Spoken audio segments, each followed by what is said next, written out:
नमस्कार, मैं वैदेही शरण अपने ज्ञान दर्पण चैनल पर आपका स्वागत करता हूं। भाइयों, आप जानते ही होंगे भारत के पूर्व प्रधानमंत्री डॉक्टर मनमोहन सिंह का निधन हो गया है। भगवान उनकी आत्मा को शांति दे। मैं उन्हें सत सत नमन करता हूं। आज का विषय है कोयला और चंदन। कोयला जलता है तो लाल दिखाई पड़ता है।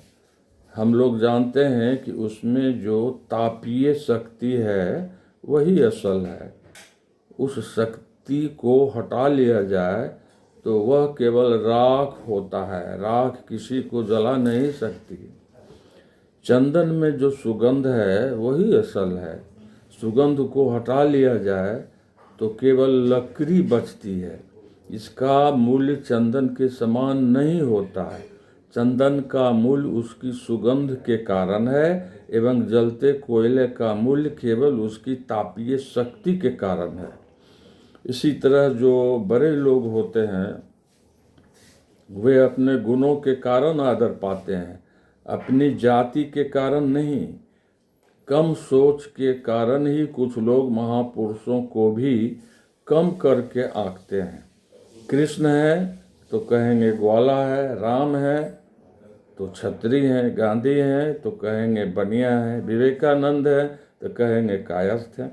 मतलब महापुरुषों के गुणों को नज़रअंदाज कर जाति स्तर पर लाकर एवं अपने को उनकी ही जाति का बताकर उनके जैसा ही आदर पाना चाहते हैं।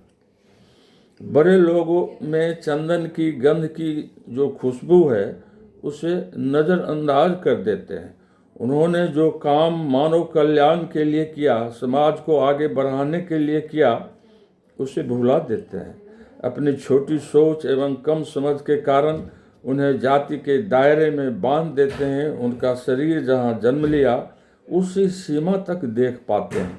उनके कर्मों के गुण को जानबूझकर जानते हुए भुला देते हैं।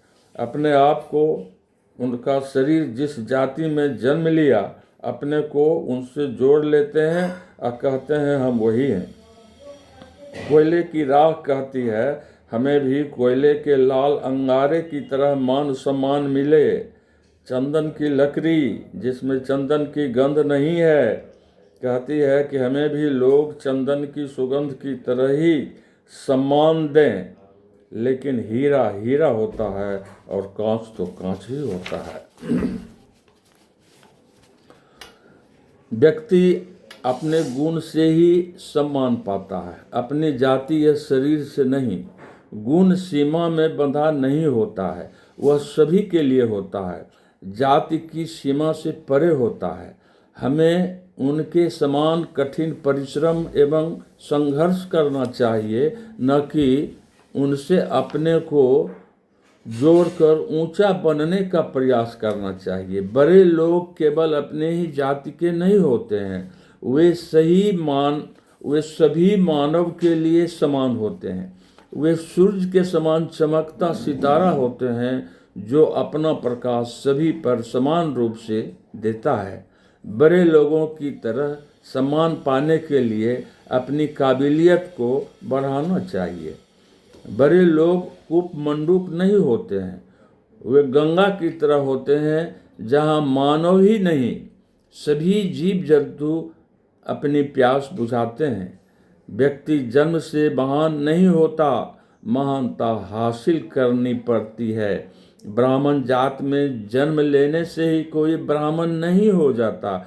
ब्राह्मण बनने के लिए मेहनत करनी पड़ती है। ब्रह्म को जाने बिना कोई ब्राह्मण नहीं होता है और जन्म से सारे लोग शूद्र ही होते हैं। आज समाज में जाति का विकृत रूप देखने को मिलता है। एक ही जाति के लोग अपनी ही जाति को अपना मानते हैं। यह एक कमतर सोच की निशानी है। कौरव एवं पांडव की जाति एक ही थी, फिर महाभारत क्यों हुआ? भाई भाई में, पति पत्नी में झगड़ा नहीं होता है, सब तो एक ही जाति के होते हैं। मूल कारण जाति नहीं स्वार्थ होता है। चाहे धन का स्वार्थ हो, चाहे सत्ता पाने का स्वार्थ हो। सत्ता पाने के लिए समाज को जाति में बांटकर सत्ता पा लेते हैं और सत्तासीन होने के बाद अपनी जाति के लोगों को भी भुला देते हैं, केवल अपना स्वार्थ देखते हैं। जाति की उत्पत्ति कब हुई? क्या राजा विक्रमादित्य के समय में कोई जाति थी? उस समय जाति नहीं, वर्ण था, और वर्ण में कोई ऊंच नीच नहीं होता था। सब समान होते थे, सबको शिक्षा गुरुकुल में होती थी, चाहे राजा का बेटा हो चाहे गरीब का बेटा हो, सबका मान बराबर था। जाति प्रथा तो अंग्रेजों के आने के बाद हुई।